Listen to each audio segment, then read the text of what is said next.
திரு நரேந்திர மோடிஜி அவர்கள் மூன்றாவது முறையாக காட்ரிக் வெற்றியாக 400க்கும் மேற்பட்ட தொகுதிகளில் வெற்றி பெற்று மூன்றாவது வரையாக ஆட்சி அமைப்பது உறுதி செய்யப்பட்ட ஒன்று.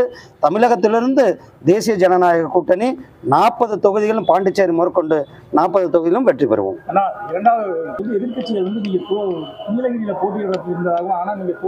இங்க பாருங்க, எங்க கட்சியை பொறுத்தளவுக்கு பாராளுமன்ற குழு அவர்கள் முடிவு செய்வார்கள். யார் வேட்பாளர், எப்போ வேட்பாளர், அது சொல்லுவார். இன்னைக்கு வரலும் எந்த தொகுதிக்குமே இவர் தான் வேட்பாளர்ன்ட்டு எங்கள் கட்சி சொன்னது பழக்கம் கிடையாது. எங்கள் கட்சியில் அது திமுகவில் அவங்கவுங்க பிரகடனப்படுத்திக்கலாம். ஏன்னா அது மன்னராட்சி.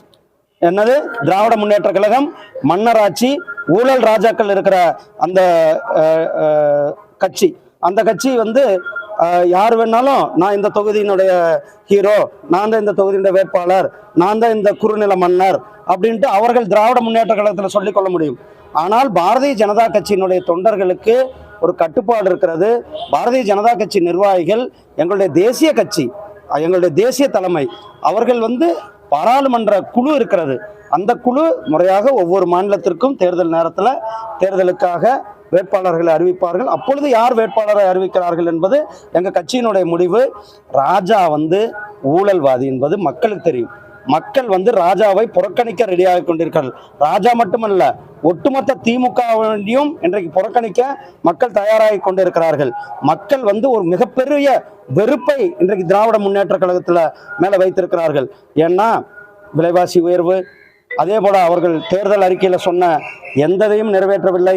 டாஸ்மாக் கடைகளை மூடுவோம்னு சொன்னாங்க, ஆனால் ஊருக்கு டாஸ்மாக் கடைகளை திறந்து வச்சிருக்கிறாங்க.